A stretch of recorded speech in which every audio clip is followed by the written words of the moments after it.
Hi there everybody, this is Randy, your Sewing Machine Man. Again, we're looking at a Singer Heavy Duty. When these come in, I like to just highlight the different things that my customers experience with them, so it's not me just making stuff up. Like in the comment section, there's a whole lot of loyal folks for this little machine, and that's okay. You can be loyal to your machine. I just like to help my customers out who are thinking about getting these the best approach to make sure they're getting the right machine for themselves. This particular one came in because she was sewing on denim, because it says heavy duty, and of course she says, well, I'm a logical person, that means it'll sew on denim. Well, it'll sew on denim. When you get down to the daggone hem where it's rolled up 3 times, you get a steady diet of that. Here's what happens. This needle plate, you can see it is collapsed, and when it just collapses down below like that, normally you can just get something and straighten it back up. But when the sides are broken, when it's absolutely compromised and it's snapped on both sides, it needs to be replaced. And this is what a Q60D, is that what that says? Q60D. So if I'm going to get one of these and sew on something thinking that it's heavy duty, I would get an extra one of these just to have it. And of course, how much pressure you apply up on top controls how much downward force there is on your presser foot. And you put the downward pressure, then you put the real dense material in there, and it really pushes down hard on this area. Of course, that's not uncommon. All the new machines, even though this is metal, see, it's metal, there's a magnet on it, it's metal, but it's thin metal. It's very thin. As a matter of fact, this is bent. See, my micrometer this to see what its width was, and using the micrometer you can see across the back here it is actually bowed. It is bent down. It bends very, very easily, because although it's metal, it's the type of metal that's you know, different densities and strength and tensils. This one is not very, very stout.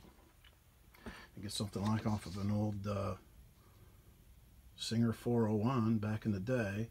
These are very, very difficult to bend. I've never ever seen one bend. Of course, it's metal, has a different metal makeup. I'm not a metallurgist, so I can't give you how that breaks down. Maybe somebody can, but I'm not going to test it and give you all the stuff. I'll just let you know that these rarely bend. Now this, you can see it's been reconditioned because they ding up around there, and you get a metal file and straighten them up and put them on a jeweler's wheel, and they come out real nice.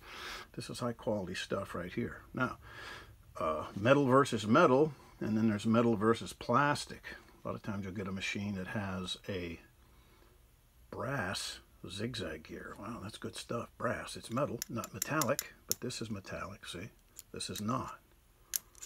So you got a good metal bonded to a good metal. They forced that on there, so it's not just glued on with super glue. It's forced through, it's bonded on. It's pushed in there like a bearing.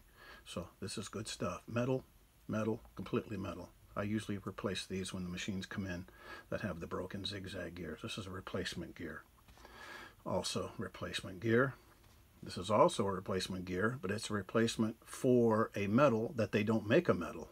So this, nylon, not plastic, it's nylon. This is metal. Metal never breaks. This metal's not going to break. This breaks. It's glued onto there, and it'll pop, come off. That's what gears do. So when somebody says, oh, it's all metal, well, yeah, but the parts that are not metal are not all metal.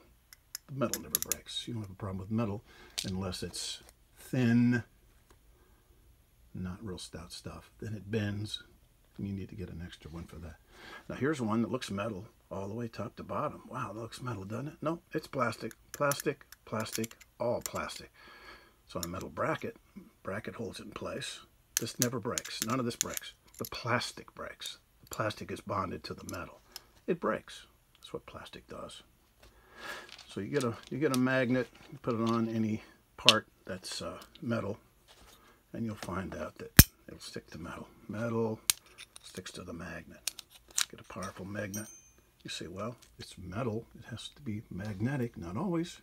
Brass is not, and the bed plate of the Singer is not. It's not. Stainless steel. Not metallic. Not magnetic is what I'm trying to say. See, the magnet doesn't stick to that. It sticks to this, even though it's thin. So if you're going to get one of these, have a ball, like I say. Sew on your jammies and your pillowcases and your dresses and things like that. But if you're going to sew on denim, get an extra one of these. You're going to need it if you have a steady diet of heavy denim or anything like that. If you go for this, you better get one of these. This is a Q. I believe that's QS0D. I think that's what this is. Q60. No, it's a 60. Yeah, Q60D. It's barely in there. So if you're going to get one of these, have one of these in escrow, because you're probably going to need it if you sew on denim. Just a helpful hint if you have a heavy duty. Thanks.